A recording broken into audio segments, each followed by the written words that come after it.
오늘 하나님께서 우리에게 주시는 말씀은 사도행전 13장 44절로 52절입니다.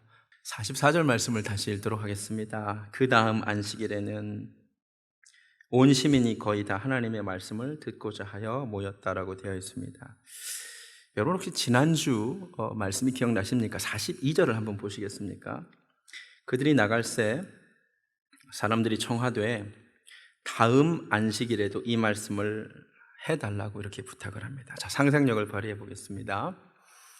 유대인의 회당이라 하면 유대인들이 모여서 예배드리는 곳입니다. 그곳은 비시디아 안디옥 이방 땅인데 유대인들은 모여서 하나님을 예배합니다.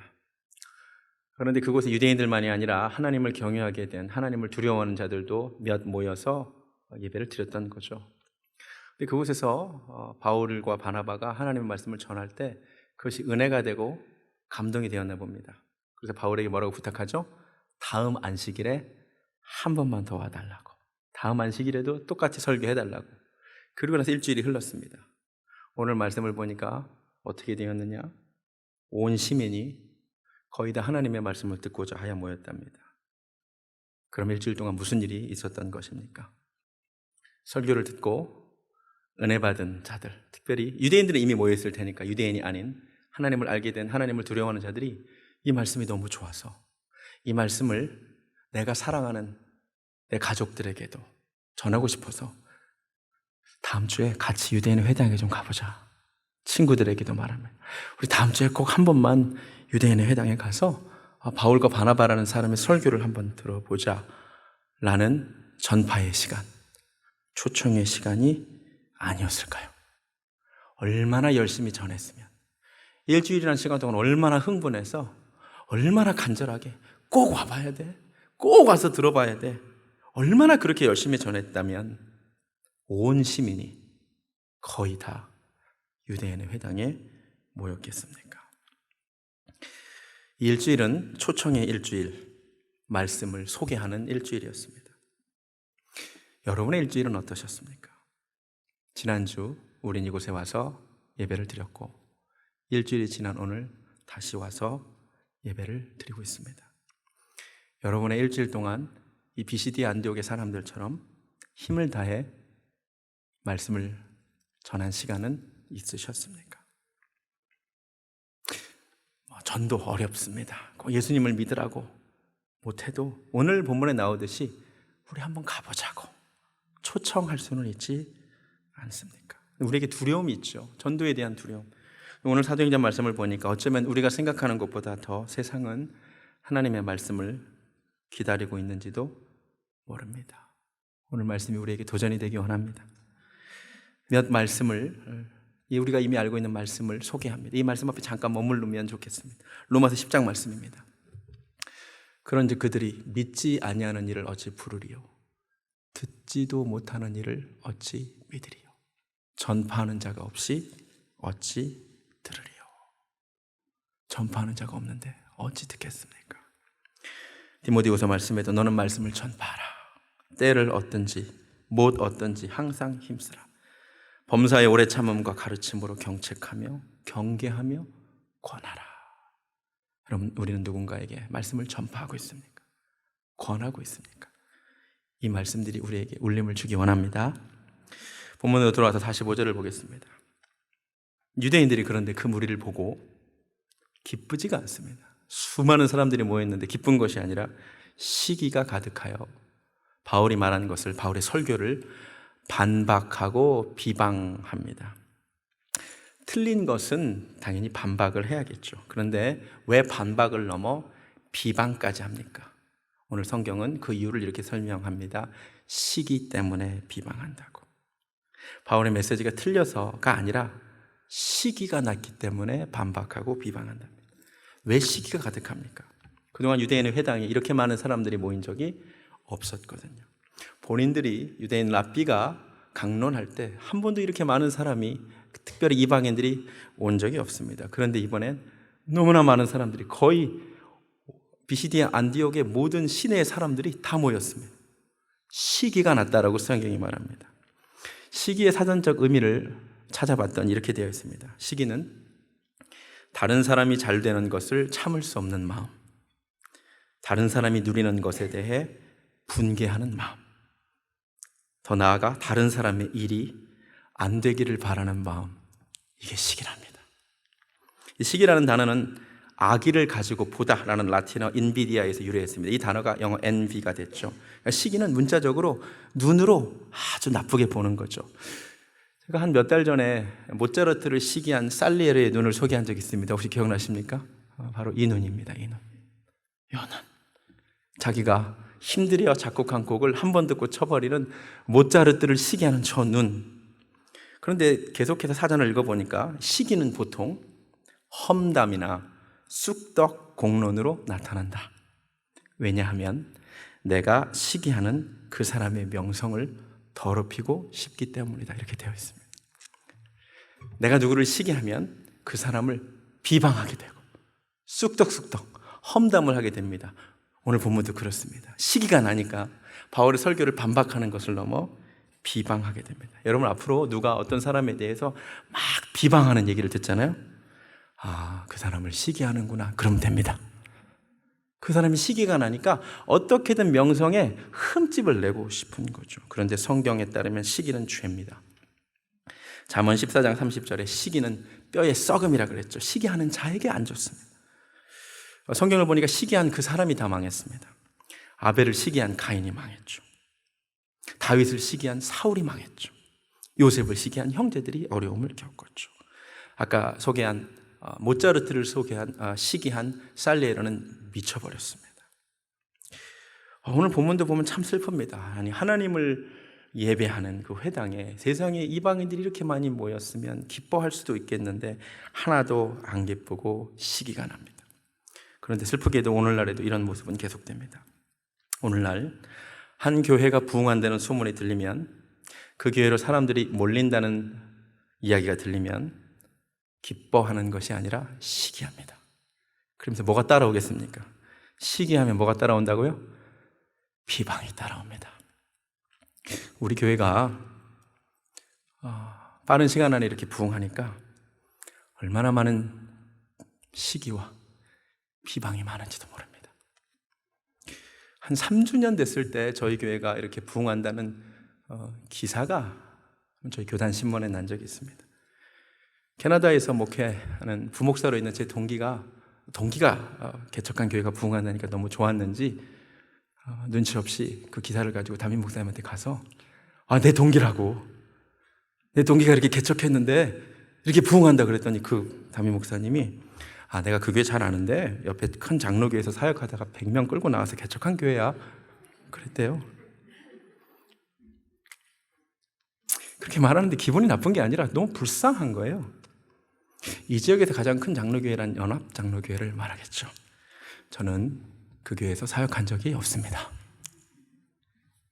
저는 잔스크릭 교회에서 부교육자로 사역했을 뿐입니다. 근데 역시 제가 잔스크릭 교회 교인들을 데리고 나와서 개척한 게 아닙니다. 우리 교회 처음 개척 멤버 2분은 지금 여기서 예배 드리고 계시는데 잔스크릭 교회와 전혀 상관없는 분들이십니다. 근데 제가 들은 이야기들, 저희 교회가 부흥하니까 처음에는 제가 그 교회에서 20명을 끌고 나와서 개척했대요. 근데 교회가 조금 더 커지니까 20명이 아니라 20가정을 끌고 나왔대요. 교회가 더 커져서 몇백 명 되니까 200명을 데리고 나와서 개척한 거예요. 요새는 이제 거기 없어졌어요. 이제 너무 더보다 넘어갔으니까. 그러려니 하고 넘어가지만 마음이 아파요. 근데 몇 주 전에 전화를 한 통화 받았는데 또 마음이 너무 참담해지는 거예요. 목사님 진짜입니까? 또 뭐가 진짜입니까? 우리 교회가 이번에 창립 5주년을 맞아서 처음으로 임직식을 합니다. 안수 집사님, 권사님을 세웁니다. 본인이 2명의 목사님에게 들었는데 제가 이번에 임직받는 분들에게 10,000불씩 헌금하라고 그랬답니다. 10,000불 내야 시켜준다. 한 여자 목사님이 우리 교회 앞을 지나가면서 손가락질하면서 이 교회 목사가 돈을 밝혀서 10,000불 헌금해야 권사 준다고 했대더라. 마음이 얼마나 참담하죠.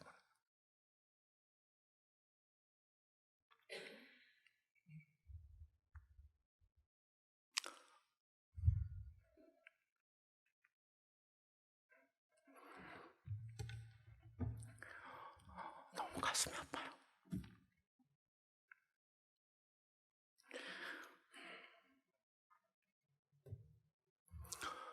야고보서 3장 16절에 이런 말씀이 있습니다. 시기와 다툼이 있는 곳에 혼란과 모든 악한 일이 있습니다. 베드로전서 2장 1절은 말합니다. 그러므로 모든 악독과 모든 기만과 외식과 시기와 모든 비방하는 말을 버리라고 했습니다. 우리가 주일학교 때 부른 찬양대로 미움, 다툼, 시기, 질투 버리고 사랑하기 원합니다. 시기가 얼마나 무서운 죄인지 모릅니다. 우리 교회가 옆 교회가 잘 되고 부흥할 때 박수 치는 교회 되기 원합니다. 46절입니다. 바울과 바나바가 담대히 말하 이르되 하나님의 말씀을 마땅히 먼저 너희에게 전할 것이로되 너희가 그것을 버리고 영생을 얻기에 합당하지 않은 자로 자처하기로 우리가 이방인에게로 향하노라. 영생을 얻기에 합당하지 않은 자로 자처하기로. 여러분, 하나님의 말씀을 반박하고 비방하는 것은 영생을 얻기에 합당하지 않은 자로 자처하는 것입니다. 여러분, 기억하셔야 될 게 유대인들은 원래 하나님에게 의하여 먼저 선택된 자들이라는 거죠. 제사장 나라와 거룩한 백성. 근데 바로 그들이 먼저 선택받은 그들이라 할지라도 하나님의 말씀을 반박하고 비방하면 그것은 구원을 받기에 합당하지 않은 태도라고 말하고 있습니다. 여러분, 기억하시기 바랍니다. 하나님 말씀 앞에 어떻게 반응하느냐가 중요합니다. 믿으십니까? 로마서 11장에 이런 말씀이 있습니다. 13절부터 보면은 청중이 이방인입니다. 이방인에게 어떻게 얘기하냐면 옳도다. 그들은, 유대인들은 아무리 선택됐다 할지라도 믿지 아니함으로 꺾이고 믿지 않으면 꺾입니다. 너희는 믿었기 때문에 세워지게 됐다. 그러니 높은 마음을 품지 말고 도리어 두려워하라. 하나님이 원가지들도 아끼지 아니하였은즉 너도 아끼지 아니하시리라. 할렐루야. 무서운 말씀입니다. 무서운 말씀입니다. 여러분, 하나님 말씀 앞에 내가 어떻게 반응하냐가 그렇게 중요합니다. 그런데 이방인들은 듣고 기뻐합니다. 근데 48절에 이렇게 되어 있어서 조금 헷갈립니다. 이방인들이 듣고 기뻐하여 하나님의 말씀을 찬송하며 영생을 주시기로 작정된 자는 다 믿더라. 앞에 분명히 영생을 받기에 합당하지 않은 대로 자처해서 구원받지 못한다면 그럼 영생을 받기에 합당한 대로 자처해서 믿게 되었다 그러면 좋겠는데 오늘 본문에 어떻게 번역이 되어 있냐면 영생을 받기로 작정된 자가 다 믿다 그러니까 혼란이 들어옵니다. 그러면서 이제 소위 말하는 예정론에 대한 이야기를 하게 됩니다. 자, 그래서 오늘 이 이야기를 조금 하겠습니다. 제가 개인적으로 사실 교리에 대한 논쟁을 하는 것을 그렇게 좋아하지는 않습니다. 그런데 오늘 본문에 나왔기 때문에 제가 설명하도록 하겠습니다. 교리를 먼저 앞에 두고 이 교리의 안경을 가지고 성경을 보는 것은 좋지 않습니다. 이제 교리를 내려놓고 일단 갈빈, 웨슬리, 우리 이런 사람들 다 내려놓고 그냥 본문을 한번 보도록 하겠습니다. 제가 재밌는 사실을 하나 알려드리겠습니다. 개역 개정에 영생을 주시기로 작정된 자는 다 믿더라 이렇게 되어 있잖아요. 똑같은 본문을 현대인의 성경은 이렇게 번역하고 있습니다. 보시기 바랍니다. 이 말을 들은 이방 사람들은 기뻐 어쩔 줄 모르며 하나님의 말씀을 찬양하였다. 그리고 영원한 생명을 얻기 원하는 사람들은 다 신도가 되었다. 완전히 정반대 해석이네요. 아까 개역개정의 번역을 따르자면 마치 구원을 받기로 작정된 자가 있는 것 같고, 그러나 현대인의 성경을 보니까 그게 아니라 믿기를 원하는 사람들은 믿게 되었다. 그럼 궁금해집니다. 영어 성경은 어떻게 되었을까요? 영어 성경도 반으로 갈립니다. 영어 성경에도 개역개정처럼 번역한 본문들은 이렇습니다. 번역들은 킹 제임스 버전 were ordained, 그러니까 영원한 생명으로 ordained 된 사람은 믿었더라. 그 다음 번역 ESV도 were appointed, 그쪽으로 지명된 사람은 믿었더라. 개역개정을 지지하죠. 그 다음 NLT 번역도 이 번역은 심지어 chosen이라는 단어를 써서 were chosen, 선택된 사람들. 그 다음 번역 NIV도 were appointed 이런 단어를 쓰고 있습니다. 그런데 모든 영어 성경이 이렇게 번역하고 있습니다. 정반대로 해석하고 있는 영어 번역들도 비슷한 숫자로 존재합니다. 그 다음 보여주시면 TLB 번역은 wanted, 원하는 사람. 그러니까 현대인의 성경하고 똑같은 번역인 거죠.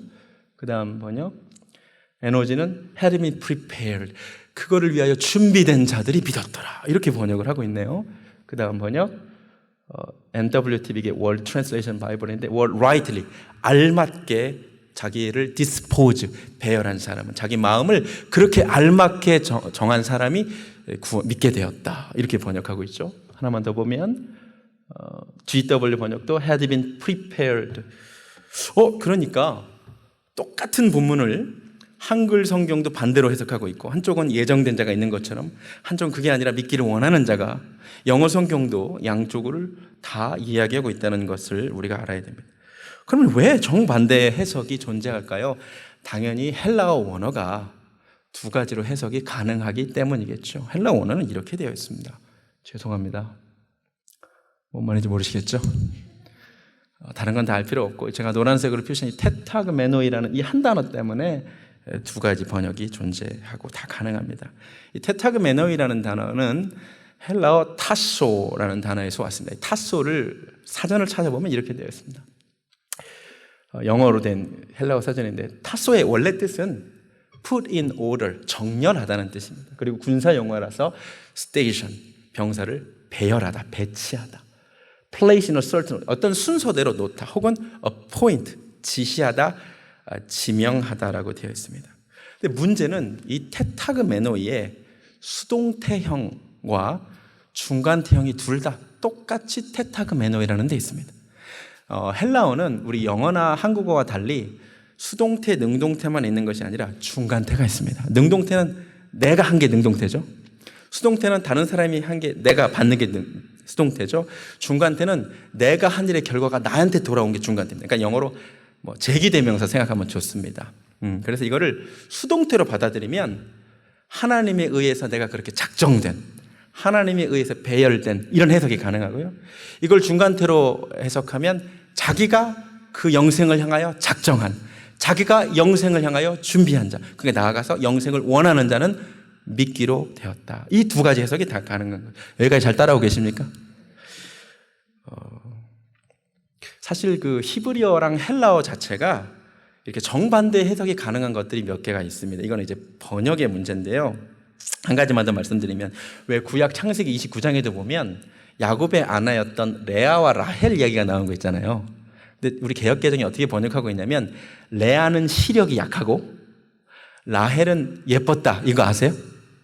근데 재밌게도 이 똑같은 본문이 다른 번역은 이렇게 되어 있어요. 개역개정은 시력이 약하다고 번역했는데 너무 레아를 나쁘게 말하고 있는 것 같은지, 새 번역과 공동 번역은 레아는 눈매가 부드럽고 라헬은 전체적으로 예뻤다, 이렇게 소개합니다. 이게 왜 그러냐면, 이 라크라는 히브리어가 약하다라는 뜻도 있지만 유약하다는 뜻도 있지만 부드럽다는 뜻도 있는 거예요. 그러니까 이거를 개역개정을 번역하신 분은 레아를 좀 안 예쁘게 그리고 싶었나 봐. 시력이 약하다고 번역한 거고, 공동 번역이나 새 번역은 레아가 좀 불쌍했나 봐요. 그래서 레아는 눈매는 부드러웠지만 라헬은 전체적으로 예뻤다, 이렇게 하고 있는 거예요. 근데 사실 레아가 눈이 약했든 이뻤든 그 뭐 무슨 상관이 있겠어요. 그 별로 중요하지 않은데, 오늘 본문은 굉장히 중요합니다. 우리의 구원론과 관련되어 있기 때문에. 그래서 제가 굉장히 조심스러운 거죠. 근데 제가 어떤 주의, 어떤 신학, 이런 거를 그냥 내려놓고 우리가 이 두 가지 해석이 다 가능하고요. 실제로 누가는 칼빈주의자도 아니고 웨슬리안도 아니니까, 누가가 성령의 감동으로 이 성경을 기록할 때 누가의 의도는 무엇이었을까를 한번 생각해 봅시다. 하나님이 작정한 사람이 따로 있다가 이렇게 번역하는 게 맞을까? 아니면 그 앞에 자기가 영생을 향하여 준비된 자가 믿었다가 맞을까를 놓고 우리가 조심스럽게 봤을 때, 저는 두 번째 번역이 좀 더 누가의 의도가 맞다라고 봅니다. 그 이유는 두 가지인데요. 첫 번째, 성경의 전체적인 목소리를 봤을 때 제가 믿기로 하나님은 모든 사람이 구원을 받기를 원하신다는 거죠. 아멘. 제가 몇 말씀을 가져왔습니다. 에스겔 33장 11절을 보겠습니다. 하나님 말씀하시기를, 너는 그들에게 말하라. 주 여호와의 말씀이니라. 나의 삶을 두고 맹세하는, 하나님이 자기 삶을 두고 맹세하시기를 나는 악인이 죽는 것을 기뻐하지 아니하고 악인이라도 그의 길에서 돌이켜 떠나 사는 것을 기뻐한다고 말씀하십니다. 아멘. 예수님이 말씀하셨습니다. 워낙 많지만 제가 몇 가지만 가져왔습니다. 영접하는 자, 곧 그 이름을 믿는 자들에게는 하나님의 자녀가 되는 권세를 주셨습니다. 아멘. 예정된 자가 아니라 믿는 자가. 요한복음 3장 16절 그 유명한 구절, 하나님이 세상을 이처럼 사랑하사 독생자를 주셨으니 이는 저를 뭐하는 자마다 믿는 자마다 멸망치 않고 영생을 얻게 하려 하심이라. 아멘. 10장 9절에 내가 문이니 누구든지 나로 말미암아 들어가면 구원을 받는다고 말씀하셨습니다. 믿으십니까? 사도 바울도 디모데전서 2장 4절에서 말합니다. 하나님은 모든 사람이 구원을 받으며 진리를 아는 데 이르기를 원하시느니라. 믿으십니까? 정말 하나님께서 한편으로 나는 모든 사람이 구원을 얻기를 원한다고 하시고는 한편으로는 구원받을 자와 버릴 자를, 유기할 자를 예정하셨다는 것을 받아들이기는 좀 어렵습니다. 로마서 10장 13절에도 누구든지 주의 이름을 부르는 자는 구원을 받으리라고 되어 있습니다. 베드로 사도도 말합니다. 주의 약속은 어떤 사람들이 더디다고 생각하는 것 같이 더딘 것이 아니라 오직 우리에 대하여 오래 참으시어 아무도 멸망하지 않고, 이게 하나님 마음입니다. 아무도 멸망하지 않고 다 회개에 이르게 하려 하심이라. 아멘. 아멘. 이게 하나님 마음입니다. 그러면 누가 구원을 못 받는가? 예정을 받지 못해서가 아니라 본인이 믿지 않기 때문에, 거부하기 때문입니다. 데살로니가후서 1장 8절입니다. 하나님을 모르는 자들과 우리 주 예수의 복음에 복종하지 않는 자들에게 형벌이 있습니다. 아멘. 데살로니가후서 2장 10절 말씀입니다. 이는 그들이 진리의 사랑을 받지 아니하기에 구원을 받지 못한다라고 말하고 있습니다. 제가 보기에 성경의 전체적인 목소리는 분명 너무나 많습니다. 모든 사람이 구원을 주시는 하나님의 능력이 나타났다는 말씀도 있죠. 제가 보기에 성경의 majority voice는 하나님 모든 사람을 사랑하시고 모든 사람이 구원을 얻기를 원하신다는 것입니다. 근데 성경에 몇 개 좀 헷갈리는 그런 구절들이 있습니다. 근데 저는 이렇게 말하고 싶습니다. 여러분이 숲에 갔어요. 숲에 갔는데 나무들이 대부분 다 위로 자랍니다. 90%의 나무가 위로 자랍니다. 근데 다 위로 자라지 않습니다. 한 10% 정도는 옆으로도 자랍니다. 그럼 결론은 어떻게 내려지냐면 나무는 위로 자라는 게 맞습니다. 성경도 마찬가지입니다. 성경의 전체적인 목소리는 하나님이 모든 사람을 사랑하시고 누구든지 예수를 믿는 자는 구원하기로 예정하셨다는 것이 맞습니다. 전 성경의 전체적인 목소리에 맞춰서 두 번째 해석이 맞다고 봅니다. 그리고 문맥을 봐도 그렇습니다. 우리 본문으로 들어 다시 보겠습니다. 똑같은 말씀이 선포됐는데 바울과 바나바가 담대히 말하 이르되 46절에 하나님의 말씀을 마땅히 먼저 너에게 전할 것이로되 너희가 그것을 버리고 영생을 얻기에 합당하지 않은 대로 자처하기로, 너희가 반박하고 비방하고 말씀을 받지 않기로 너희가 구원받지 못한다는 것, 영생을 받기 합당하지 않은 대로 자처한다는 거죠. 반면에 이들은 기쁨으로 말씀을 받아들였기 때문에 믿게 되었다는 것이 저는 맞는 것 같습니다. 여러분, 하나님 말씀이 선포됐을 때 그 말씀을 기쁨으로 받는 자를 하나님이 구원하기로 선택하셨음을 믿으시기 바랍니다. 그래서 그 번역을 택하고 있는 영어 성경이 있습니다. 다른 사람이 아니라 믿는 자가 선택받는다. 그 다음 말씀 보여주시면 ERV 번역은 They gave honor to the message of the word. 하나님의 말씀에 honor, 존경을 표시하는 거예요. 그리고는 믿은 거야. 믿는 자들이 누가 되냐? These were the ones chosen. 믿는 자가 영원한 생명을 위하여 선택된다는 거죠. 할렐루야. 그 다음 말씀, 그 다음 번역도 보면 ICB도 They gave honor. 하나님의 말씀을 기쁨으로 받았더니 그들이 믿었고 이들이 바로 영원한 생명을 위하여 선택된다는 거죠. 저는 믿습니다. 여러분, 누구든지 하나님의 복음에는 차별이 없습니다. 여러분, 말씀 앞에 믿음으로 반응하는 자를 주님이 구원하시기로 예정하셨음을 믿으시기 바랍니다. 그러니까 앞으로 말씀을 읽을 때 어떤 신학적인 편견과 어떤 교리적인 안경을 가지고 성경을 보지 않았으면 좋겠습니다. 제가 사실 아까도 말씀드렸지만 교리 논쟁을 하는 걸 좋아하지는 않습니다만 성경 이 번역에도, 특별히 우리 개역 개정에도 번역자의 신학이, 본인의 치우침이 들어간 번역이 몇 곳이 있습니다. 제가 한 군데만 말씀드릴게요. 사도행전 18장, 우리가 앞으로 만나게 될 곳인가, 사도행전 18장 10절을 한번 보겠습니다. 이 부분도 아주 대표적으로 잘못 번역된 부분인데요. 이 개역개정이 이 부분을 이렇게 번역하고 있습니다.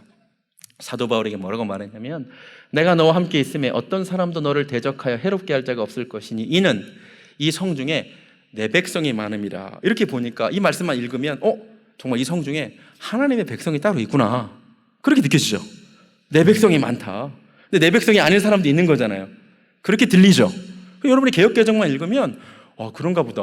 이 중에 하나님의 백성이 따로 있는데 하나님의 백성이 이곳에는 많았나 보지? 라고 해석이 됩니다. 이거는 본인의 어떤 그 칼빈주의 신학이 들어간 대표적인 오역입니다.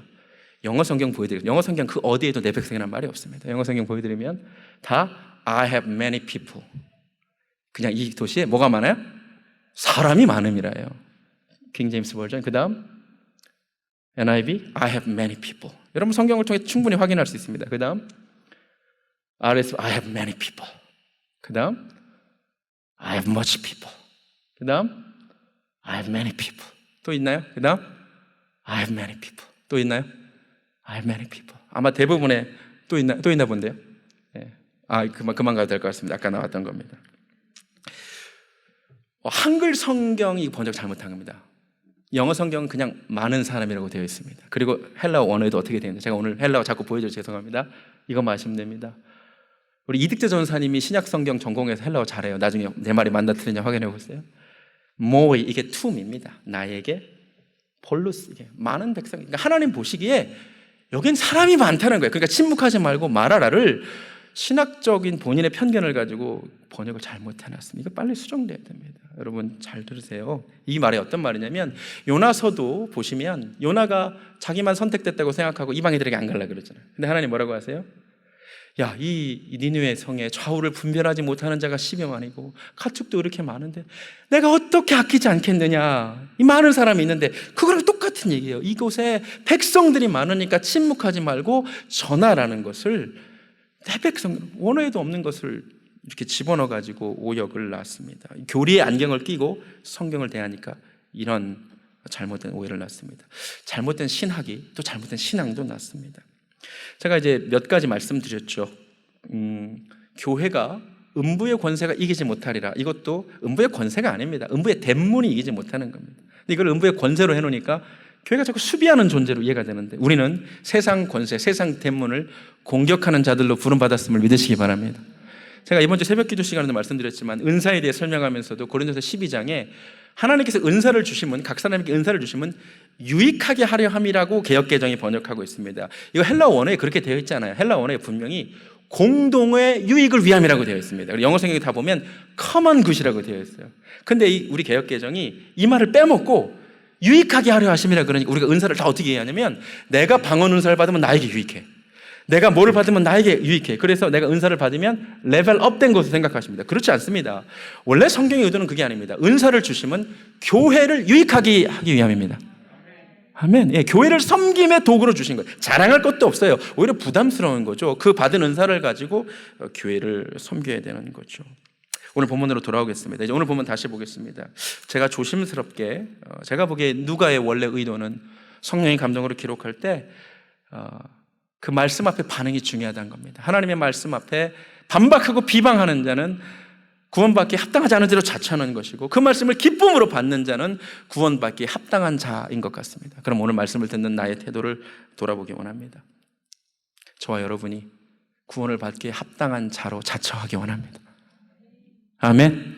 하나님의 말씀 앞에 반박하고 비방하는 것이 아니라 하나님의 말씀을 기쁨으로 받는 은혜가 있기를 주님의 이름으로 축원합니다. 본문으로 돌아오겠습니다. 49절을 보니까 주의 말씀이 그 지방에 두루 퍼집니다. 얼마나 기쁜 일입니까? 많은 사람들이 믿었고 주의 말씀이 그 지역에 두루 퍼집니다. 역시 이 시기가 난 유대인들이 가만히 있지 않은데 어떤 일을 하느냐. 50절을 보니까 이에 유대인들이 경건한 귀부인들과 그 신의 유력자들을 선동하여 바울과 바나바를 박해하게 하여 그 지역에서 쫓아내니. 저는 이 선동이라는 단어를 집중해 보았습니다. 선동을 합니다. 유력자들을 선동을 해서 사람들의 마음을 막 바꿉니다. 그래서 이들에게 선동이 된 사람들이 바울과 바나바를 쫓아내게 만듭니다. 말씀을 묵상해 보았습니다. 가만히 생각해 보니까 인류 역사 가운데 이 선동이 얼마나 큰 힘을 발휘해 왔는지 모릅니다. 여러분, 선동하면 떠오르는 인물이 하나 있는데 히틀러의 최측근이었던 괴벨스라는 사람이 있습니다. 이렇게 생긴 사람입니다. 혹시 이 사람 아십니까? 괴벨스. 이 사람의 선동에 괴테를 낳고 칸트를 낳은 그 독일인이 넘어갔습니다. 이 사람이 계속해서 선동합니다. 짧은 문장 반복합니다. 모든 일의 원인은 유대인이다. 모든 일의 원인은 유대인이다. 모든 일의 원인은 유대인이다. 이 선동에 넘어가 독일인들이 유대인 600만을 학살합니다. 무섭습니다. 이 선동. 이 사람이 여러 선동의 기술을 남겼어요. 참고하실래요? 이분이 이런 말을 남겼습니다. 괴벨스가. 선동은 문장 한 줄로도 가능하지만 그것을 반박하려면 수십 장의 문서와 증거가 필요하다. 그리고 그것을 반박하려고 할 때면 사람들은 이미 선동당해 있다. 무섭죠. 그 다음 100%의 거짓말보다는 99%의 거짓말에 1%의 진실을 잠깐 섞으면 효과적이다. 이렇게 선동하는 거예요. 그리고 사람들이 증오를 이용합니다. 분노와 증오는 대중을 열광시키는 가장 강력한 힘이다. 유대인들을 향한 증오를 계속 부추겨요. 그 다음 피해 굶주리고 복수에 목마른 적에 맞서려면 무엇보다 한없는 증오, 계속 증오를 불러일으켜서 사람을 선동합니다. 그 다음 중요한 말이, 거짓말은 처음에는 부정되고 그 다음에는 의심받지만 되풀이하면 결국 모든 사람이 믿게 됩니다. 그래서 유대인들 탓이다. 모든 것이 유대인 때문이다. 이 거짓말이 처음에는 안 믿다가 계속 들으니까 정말 이 모든 잘못은 유대인 때문이다. 그래서 독일인들이 넘어가는 거죠. 관동 대지진 때 일본인들이 선동하기를 조선인들이 우물에 독약을 풀었다. 조선인들이 풀었다. 조선인들이 풀었다. 이 거짓말이 계속된 선동에 넘어가서 우리 조선인들 수만 명이 학살을 당했습니다. 성경에도 선동이 나옵니다. 가나안 땅을 정탐하고 한 10명의 정탐꾼들이 백성을 선동합니다. 이 선동에 넘어가 백성들이 성경 민수기 13장을 보면 밤새 원망하여 울었다고 나옵니다. 그리고 출애굽이 아니라 애굽으로 돌아가자는 운동을 하기 시작합니다. 모세를 돌로 쳐 죽이려고 합니다. 선동되었습니다. 오늘 본문을 보니까 이들의 선동에 넘어간 사람들이 바울과 바나바를 박해합니다. 오늘날 우리도 역시 자유롭지 않습니다. 오늘날 선동의 시대입니다. 우리도 선동될 수 있다는 것을 아셔야 됩니다. 선동이 얼마나 무서운지. 여러분, 내가 보는 유튜브 채널 조심하십시오. 나를 선동하는 수단입니다. 우린 정치인들의 농간에 넘어가지 않았으면 좋겠습니다. 한쪽의 입장에 치우친 것만 계속 보면요, 상대방에 대한 증오가 생깁니다. 그게 그들이 바라는 바입니다. 선동. 우리가 이제 미국 사니까 우리끼리 한 얘기지만 한국의 광우병 사태도 따지고 보면 선동이죠. 우리 맨날 미국산 소고기 잘 먹고 살잖아요. 근데 선동이 그렇게 무서운 거죠. 여러분, 이 선동의 시대에 좌로나 우로나 치우치지 않기를 원합니다.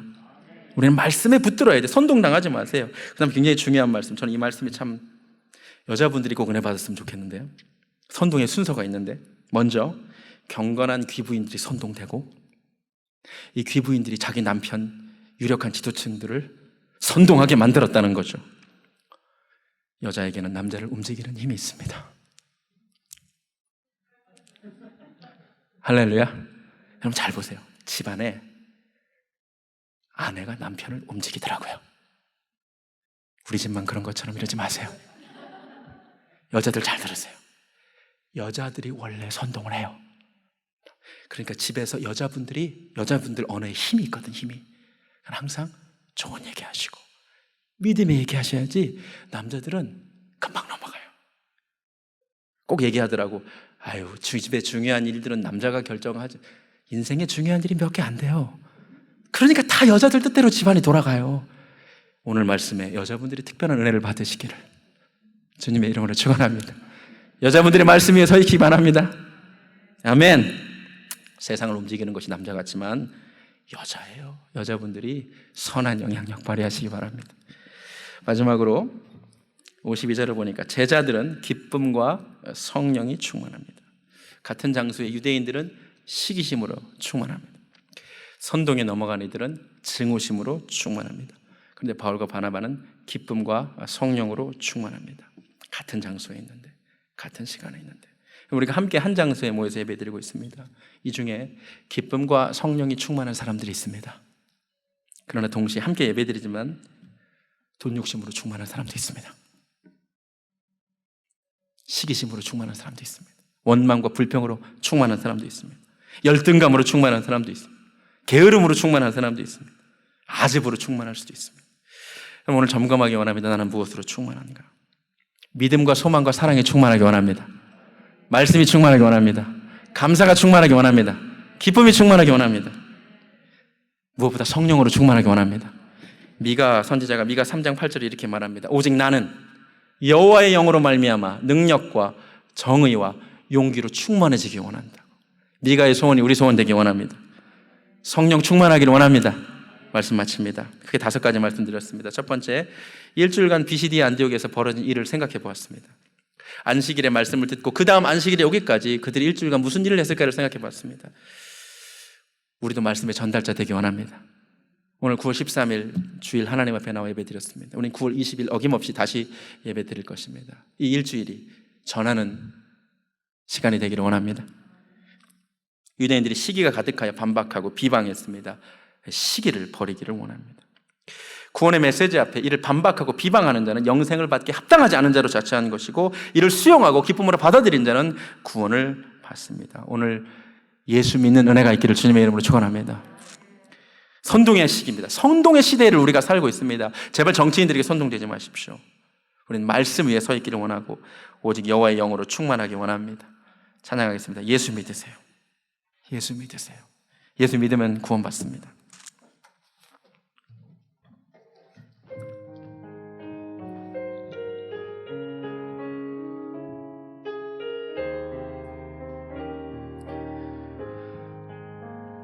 당신은 지금 어디로 가나요? 발걸음 무겁게 이 세상 어디 쉴 곳이 있나요? 머물 곳 있나? 예수 안에 있습니다. 예수 안에는 안식이 있어요. 평안이 넘쳐요. 십자가 보혈 믿는 자마다 구원을 받아요. 예수 믿으세요. 예수 믿으세요. 예수 믿으세요. 예수 믿으세요. 예수 당신은 오늘 누굴 만났나요? 당신은 오늘 누굴 만났나요? 위로 받았나요? 이 세상 누가 나를 대신하여 목숨 버렸나요? 고통의 멍에 벗어버리세요. 예수 이름으로 마음은 열고 주님 맞으세요.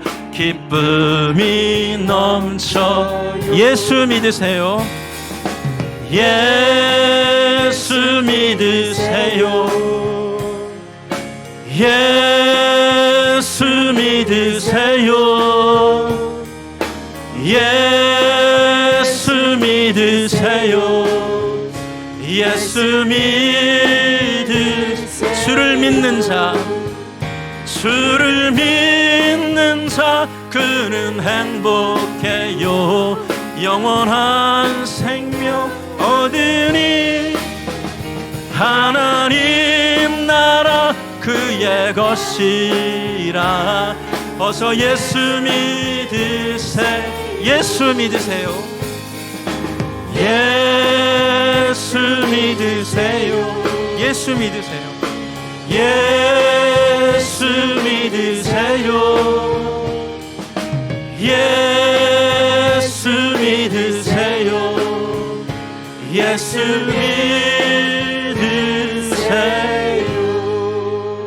아멘. 하나님이 세상을 이처럼 사랑하사 독생자를 주셨습니다. 이는 저를 믿는 자마다 누구든지 멸망치 않고 영생을 얻게 하기 위함임을 믿으시기 바랍니다. 이 시간 하나님 말씀 앞에 반박하고 비방하기보다 하나님 말씀을 기쁨으로 받는 우리 되기를 원합니다. 영생을 얻기에 합당한 자로 자처하기 원합니다. 우리의 공로로 구원받지 못합니다. 하나님께서 이미 십자가에서 다 이루셨습니다. 예수님께서 나를 위하여 죽으셨다는 것을 믿기만 하면 그 믿음으로 구원받게 됨을 믿습니다. 그 구원의 은혜가 이 시간 있게 하여 주시옵소서. 이제는 우리를 위하여 죽으신 예수 그리스도의 은혜와 그 아들을 죽이시면서까지 모든 이들을 사랑하신 하나님 아버지의 극진하신 사랑과 성령님의 역사하심이 오늘 말씀을 듣고 영생을 얻기에 합당한 자로 자처하기를 소원하는 사랑하는 베들교회 성도님들 머리 위에 지금부터 영원까지 함께 하시기를 간절히 축원하옵나이다. 아멘.